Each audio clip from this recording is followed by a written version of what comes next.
So hello and welcome back. My name is Frederick, and as usual, I am your host for the EyeSpy360 webinar series. Today is Future Friday, and in today's session, we're going to be looking at COVID, the aftermath and recovery. I'm lucky enough to be joined by Emily K. Brunson, who has an MPH in epidemiology and a PhD in anthropology from the University of Washington. Her research focuses on healthcare access and decision-making, particularly on how policies, social structures, including class and racial inequalities, social relationships, and personal experience combine to produce health outcomes for individuals. Her research on vaccination has been published in Pediatrics, Vaccine and Health Security. She recently co-led a working group with Monica Schluck-Spanner on readying populations for COVID-19 vaccines. I know you have a fascinating PowerPoint prepared for us, but before we begin, Emily, I'm sure our audience would love to know more about you. So just to kick things off, would you be able to tell us a little bit more about you and your sort of experience? So yeah, I'm an anthropologist, and I chose anthropology because I really like to understand people and what's going on and the complexity of the human situation. And so that's what I do. I'm currently at Texas State University in the United States, where I teach students. I train them to be applied anthropologists, and right now I'm absolutely swimming in all things COVID. Brilliant. So talking about sort of your interest in anthropology and epidemiology, what sort of caught your interest about that? What made you want to go on and study that more? So I've always been interested in health. My mom was a nurse, and she told me not to go into nursing because I didn't like people telling me what to do too much. And so it was sort of the great combination of being able to look at health, but from a different lens. So I have the training in public health, a traditional epidemiology degree, but I'm also interested once again in more of that social component of diseases and how we respond to them socially. Brilliant. So when it comes to something like COVID-19, did you ever sort of think that a virus like that could occur within our lifetime? Yes, and I'm going to talk about this in my presentation a little bit. So yes, it wasn't unexpected. At the same time, it's surreal to actually be living through something that I've been studying and talking to people about for years now. It's not as fun as it sounded like, actually. So. Yes. And then with sort of a virus like that, how does it become so sort of contagious? With COVID in particular? Yes. So that's what viruses do. I mean, we're infected with things all the time. A lot of them don't cause us any harm. But viruses are what they are. So, its goal in life is to reproduce and to spread itself as much as possible. And so, the virus is doing what the virus does. So do you believe when it comes to sort of controlling that spread of the virus, do you believe that sort of lockdowns are a way of controlling it? Or is it more sort of postponing the problem? Well, I think the situation with COVID and the big concern here is that you'd end up in situations where the hospital and the medical system would be overrun, where you now don't have enough ventilators for people who need them. You can't provide healthcare to people who are sick. And so lockdowns are good at preventing that type of situation. Does that mean that we should be completely on lockdown until this is done? That's not realistic. But targeted lockdowns, especially when you're seeing a huge spike, they are necessary to prevent the scenario that I just described. So lastly, before we begin with your presentation, what would be your biggest concern when looking at countries across the world and how they're dealing with this sort of new issue? Well, I think the situation is so troubling in so many ways. Because here we have this health crisis, but it's also having some side effects. So there are economic side effects, there are social side effects. And so looking at this as an anthropologist, my biggest concern is that we're not coming together on this issue, that we're fighting against each other. There are countries, and the US is one of them at the moment, that's saying, you know, we're going to put our people first. Viruses don't care about international boundaries. They are no respecter of persons.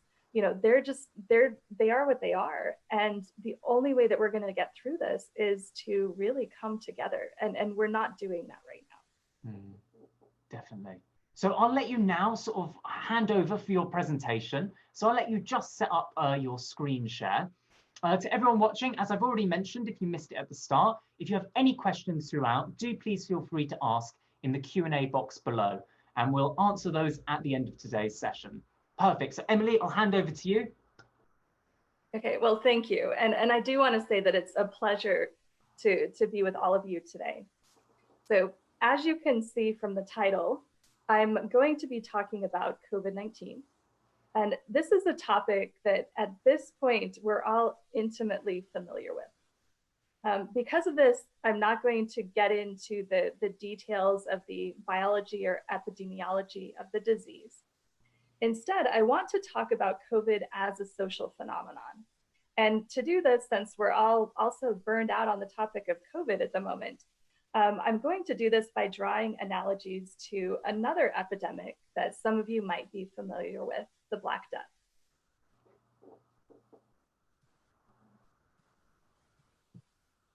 So the Black Death, which is also known as plague, is a disease that devastated Europe, Africa, and Asia multiple times in the last millennium. The disease itself is generally characterized by high fevers, headaches, exhaustion, and swollen lymph nodes or buboes about the size of a baseball, if you will, that appear in the neck, armpit, and groin regions. These symptoms were followed by vomiting, necrosis, and coma. So at first, the death rate from plague was between 50 and 60% of the people who were infected with the pathogen. Although in some areas, the death rate from this disease was actually more than 80%. It was so devastating in what you're seeing in the picture here that there was no way for burials to occur normally, and so they have mass graves. And these are found across Europe today. So presently, we understand that plague is caused by a bacteria, and that this bacteria is spread by infected fleas that are often carried by rats and other small mammals. In 1347, however, when plague was first introduced to Europe, none of this was understood. What people did know was that a new and devastating plague had come into being. At the time, medieval Europe had many similarities to the current day developed world, so including the United States and the United Kingdom. These included widespread travel, large urban populations, and marked inequality between a very few amount of rich people and the rest of the population. On the flip side, medieval Europe was also characterized by a widespread lack of sanitation, hence the preponderance of rats and fleas that made the outbreak possible. So we could have a very long conversation about the Black Death, but what I want to focus on are three aspects of the pandemic, and particularly three social aspects. And as I do, I'd like you all to consider how the social responses at the time compare to the social responses that we're seeing in relation to COVID-19 today. So in 1347, and really for the next 500 years, people did not understand what caused the Black Death. Various theories existed, including that it was the result of bad air, that it was a punishment sent from God, or that it was some type of conspiracy. And particularly in regards to this first wave of the Black Death in Europe, there was a concern among some people that the Jews in particular were poisoning water sources. And this theory actually resulted in multiple instances of genocide where entire villages and communities of the Jewish population in Europe were put to death. So the major reason that people did not understand the disease at this point in time was because science, as we know it today, didn't exist. Microscopes hadn't been invented. people had no idea that bacteria or viruses were even a thing. And even understandings of human anatomy and physiology and how our bodies work were fairly limited in many of these areas.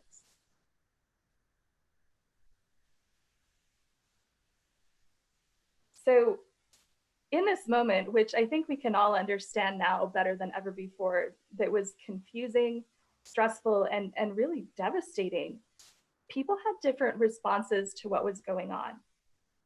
So in Italy, there was a man, Giovanni Boccaccio, who documented plague as it occurred in Florence, where he was living in 1348. He talked about how some people took the situation to live life, thinking this is the end of the world. So spending days and weeks in bars and having orgies. Or people taking it the opposite way to think that, you know, this is a time that I need to live moderately and to follow religious practice even more closely than I did before. An interesting caveat that I'll throw out here, since many of you are real estate agents, is that there was also a tendency in Florence, and this was true for Europe in every wave of the plague, for the rich to leave these urban areas and escape to the countryside. They made a call, and actually it was correct in this instance, that getting out of these crowded urban areas might save them from the disease.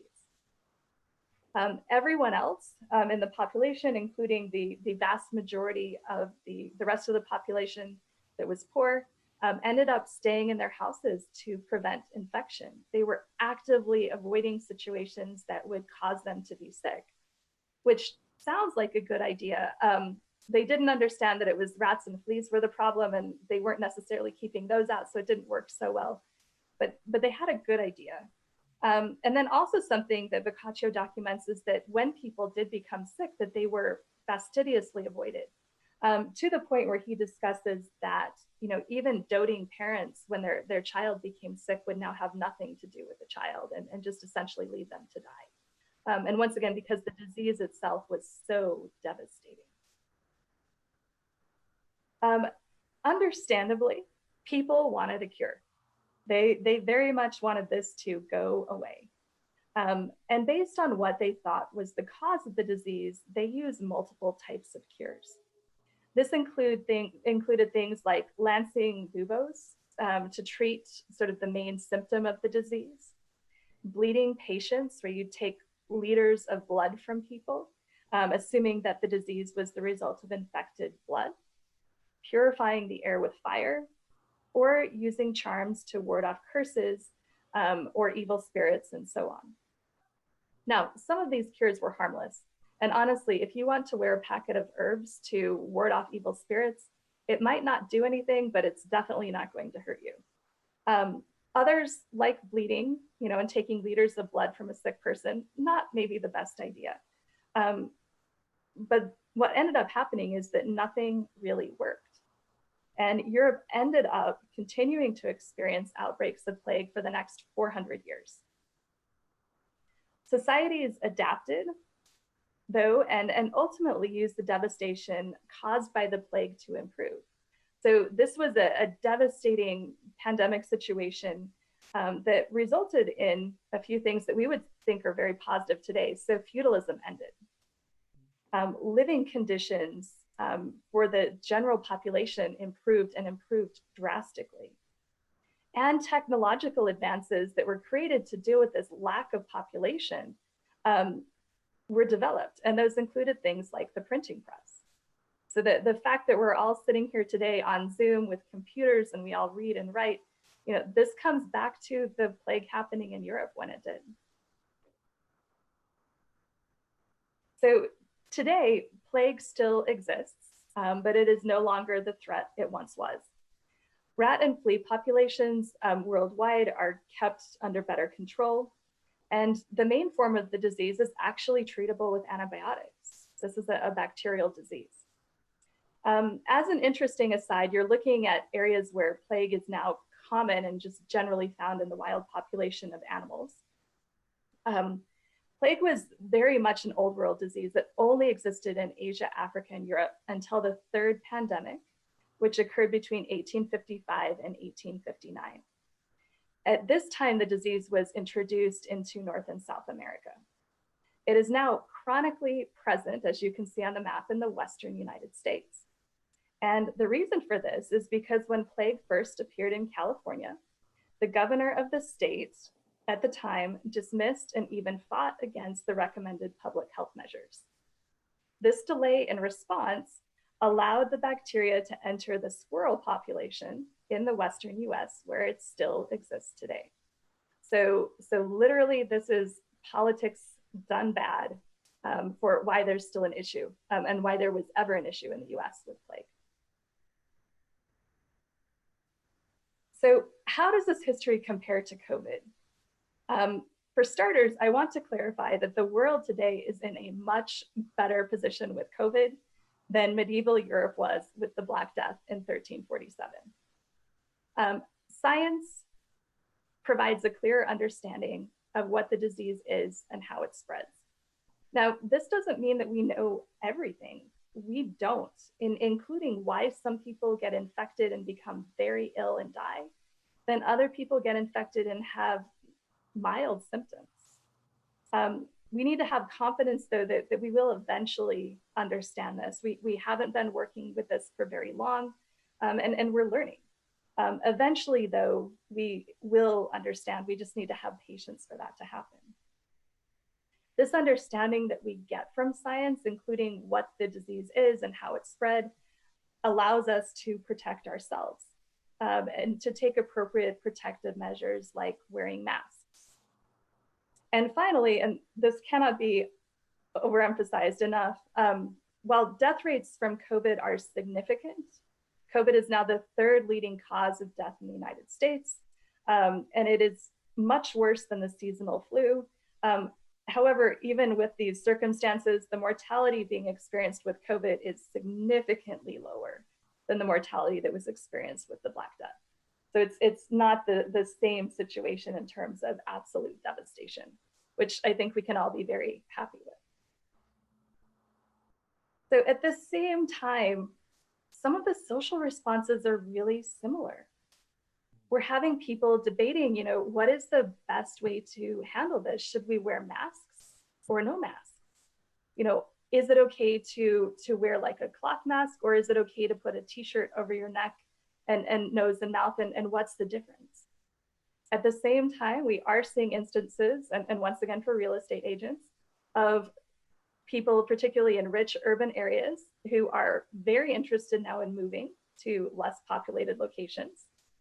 At the same time, most of the population, and especially poor people, tend to be staying in their houses to prevent infection. And in general, many people are avoiding some of the places and situations that could expose them to the virus. And people still want a cure. Various legitimate and illegitimate treatments have been suggested. The most promising, however, are safe and effective vaccines. Dozens of vaccines are currently being developed, but once again, people are having different responses even to this potential treatment. So what you're seeing in this slide are some recent poll results that were published 2 days ago in the Wall Street Journal from the US. And as you can see on the slide, you're seeing some big differences in opinion based on things like education and even religion. Other data was published by the Wall Street Journal and showed that people continue to have different opinions based on race, ethnicity, and particularly political affiliation in the US.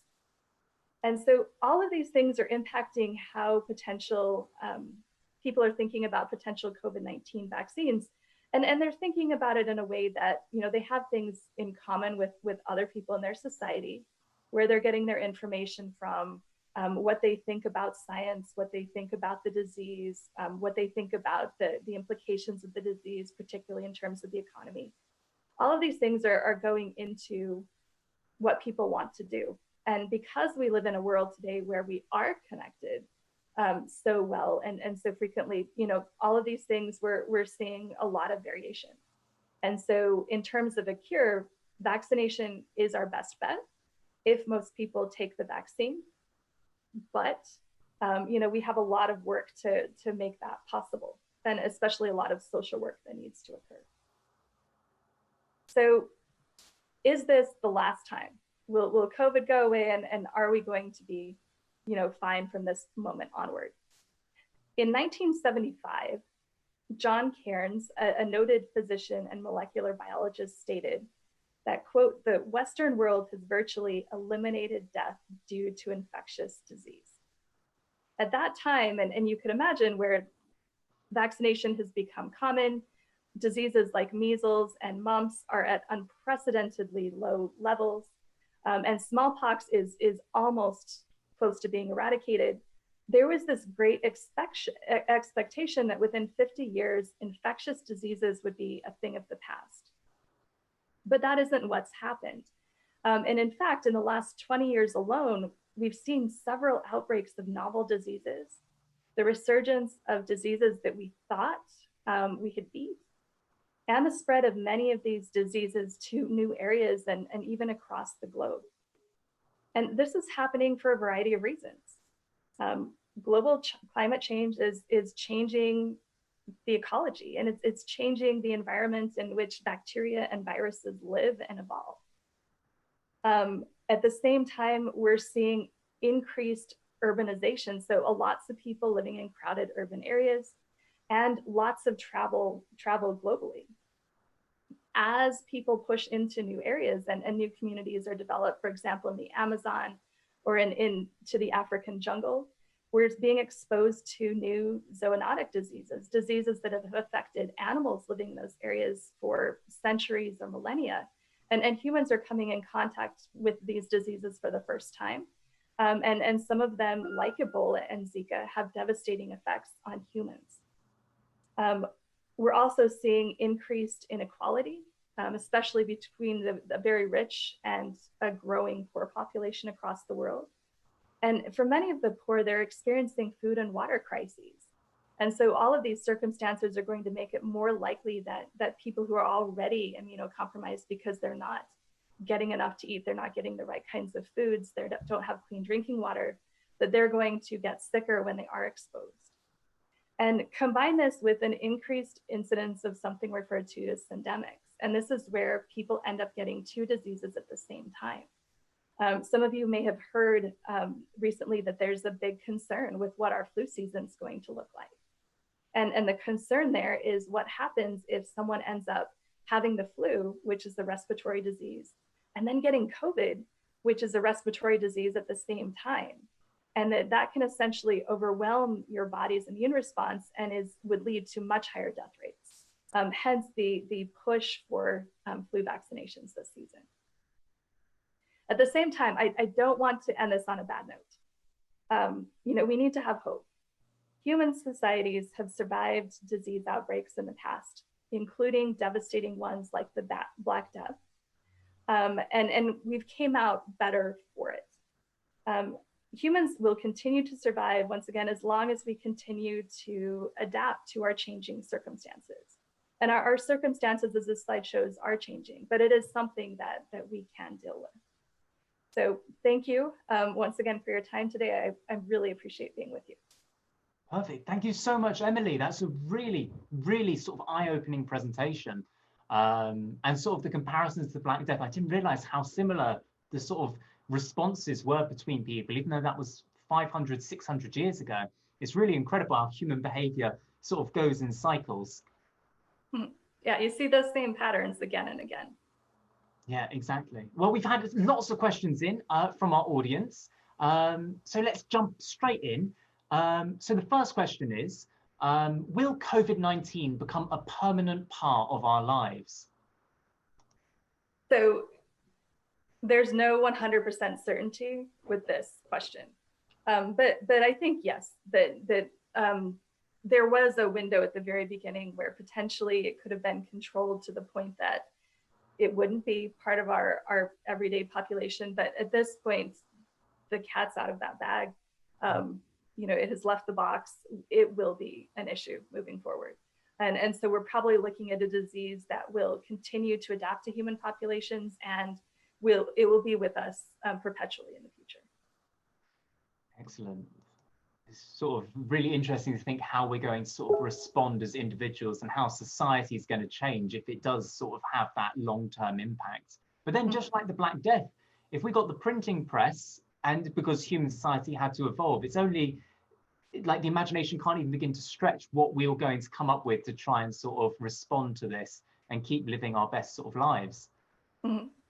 Yeah, and I think that, we might see mask wearing, being somewhat more permanent, where people might feel more comfortable moving forward. But I think the other thing that's going on now is we have so much connection virtually, where, even a year ago, I never would have been on this program.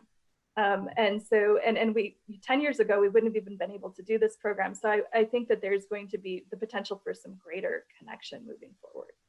Definitely, definitely. So our next question is, what policies would you put in place to make a major impact on the spread of the virus?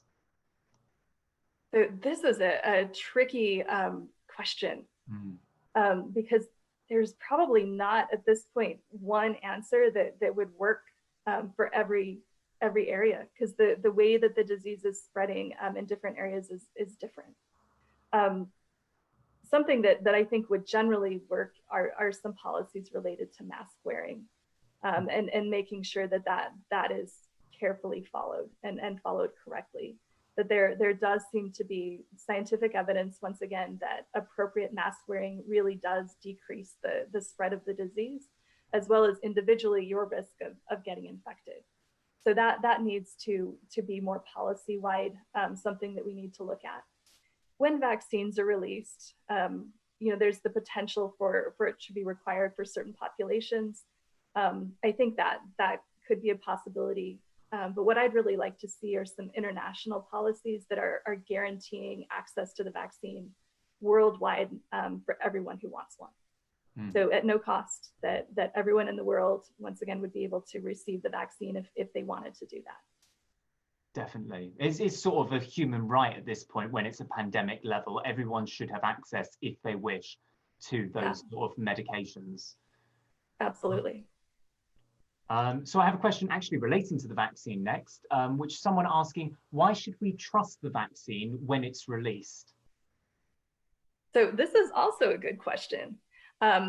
Normally, vaccines take a long time to produce. So when we're dealing with a new pathogen, it's typically taken between 10 and 15 years for a vaccine to be produced and tested and licensed. And so in this case, things are moving at a faster pace. And part of that's motivation. That teams of scientists are working to do this more quickly than before. There's more funding than before to get this done. But I think that we have to go back and really look at the safety protocol and how the testing is done. And definitely, in the US, having a political leader that's trying to get a vaccine done before the election, even above the objections of the pharmaceutical companies, that should lead us all to, thinking twice about that situation. But in general, I think we need to look at and understand how the testing occurs. And to understand, and the pharmaceutical companies need to be open with this as well. And some of them are, to have trust in that process. And so, and it's going to be a tricky process. There's a lot of information and misinformation about this, but we do need to start working to understand, and hopefully there can be committees and other groups that are placed in positions of trust so that we can rely on what they would suggest. So in the US, the National Academies, that's a non-political, non-governmental organization, for example, has been brought in to help deal with some of these issues. And that could be a great way to build up trust so that we can all have confidence in the vaccines as they're rolled out. Brilliant. Yes, and I think that's it. Just having those sort of groups, being able to give that extra insight. But of course, I think it's also worth bearing in mind when they are releasing vaccines out, they are going to be tested. We won't be guinea pigs. It's very much that they're going to release it once they know a population is ready for it, which I think is really, really just important. I think you may have already covered this, but I'll ask it just again. What is the fastest way to help a large population of people when responding to COVID-19? So help them how? Perhaps if you're still there in the audience, it'd be great if you can offer a little bit of more insight on that question. I think potentially as sort of help reduce transmission. Okay, and that would be the mask wearing. Mm. You know, that really that's going to be the most effective way to do things. And then also large gatherings with lots of people who are not social distancing and not wearing masks, like that's the no right now. That you know, it's the virus. It doesn't care. It does what it does. You know, we want it to be this. It doesn't negotiate. It's not, you know, we can't blackmail it. We can't say, please don't do this anymore. It does what it does. And so I think we need to just understand that and treat the situation for what it is. And some things are simply, you know, a risk. That if you were to go to a bar where there are 100 people and no one's wearing masks and everyone's close together, that's a risk. And you're risking not just yourself, but then you're risking everyone that you're going to come in contact with for the next few weeks.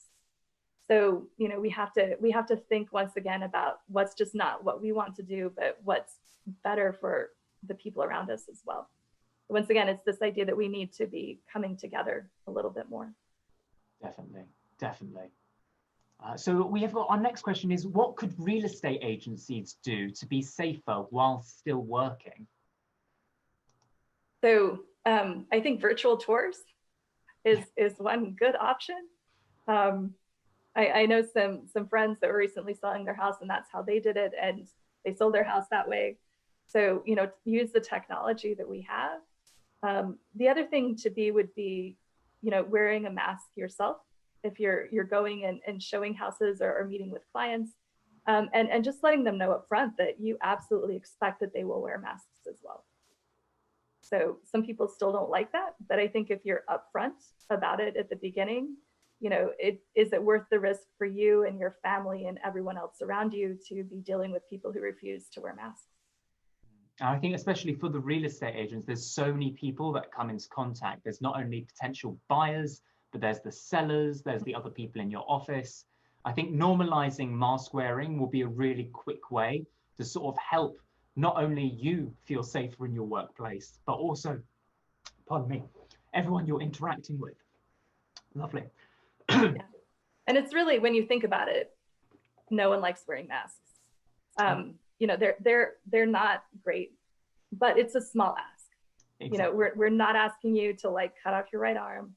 It's nothing like that. It's a really simple ask when you think about it. Exactly. And it's such an easy thing to do. You can get a mask literally anywhere now. And that's it. The sooner we all do it, the sooner we all sort of partake in it, hopefully the quicker we'll be able to move out and get less sort of lockdown environments, and we can sort of resume normalcy. Lovely. So the next question is, what country, in your opinion, has done the best in sort of fighting this virus? So New Zealand's done a great job. Yes. It helps to be an island, literally. South Korea has also done a really good job. And in both of these situations, they had governments that were proactive. They had a lot of trust with their populations. And the people as well have worked together to, you know, do things that weren't great and that they probably didn't like. So New Zealand, the entire country was on a lockdown. South Korea had some really stringent contact tracing going on where people had to give up privacy. But both of those have been very successful in terms of treating the disease. Just to sort of follow on from that, don't worry if you don't know, but I just thought, do you think there's any sort of anthropological reasons for why those two countries may have had a better sort of response with sort of cultural practices, or just sort of? Well, for South Korea, and this is generalizing a bit, but traditionally, many Asian cultures, it's a more of a community focus or a family focused society, versus like in the US, you're seeing the opposite end of that spectrum. So it's more of an individual focused society. And so that whole, like, you know, who should we be thinking about and looking out for? If you're thinking in terms of yourself, that's a cultural thing. You know, that's always going to be more problematic in situations like this that require you to think more of how is this affecting the group, And so I think that that's played into it. And I think the other thing is just the way that governments function, and people's trust in the government, and especially, and just even geographically, New Zealand is literally an island. So it's not that they had borders that, where people were crossing. So all of those things sort of play into what makes this one thing versus another. Brilliant. Fantastic. So our next question is, do you think the housing market will be majorly affected by COVID-19? So I'm not a real estate person at all. But I think that we've seen, and like I talked about in my talk, that we're seeing some trends.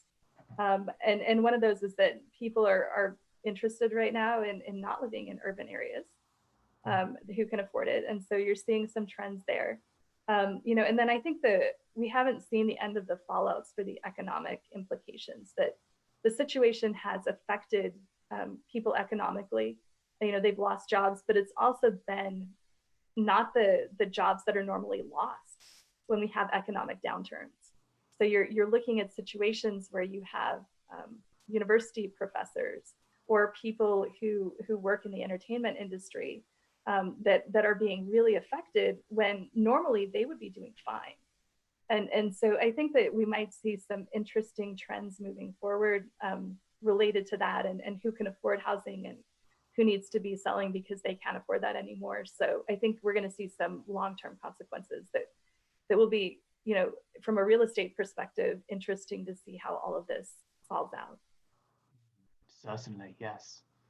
And our last question for today is, how can we as individuals make a difference in fighting this virus? Well, I think it comes back to, recognizing that we're all very much in this together. That there's the virus and then there are people, and that we really need to be working together. Wearing masks is effective. Even if we don't like them, we need to look at the science and accept that, and think that we will do that personally. We need to work with other people in our communities, encourage our political leaders, to enact safe policies.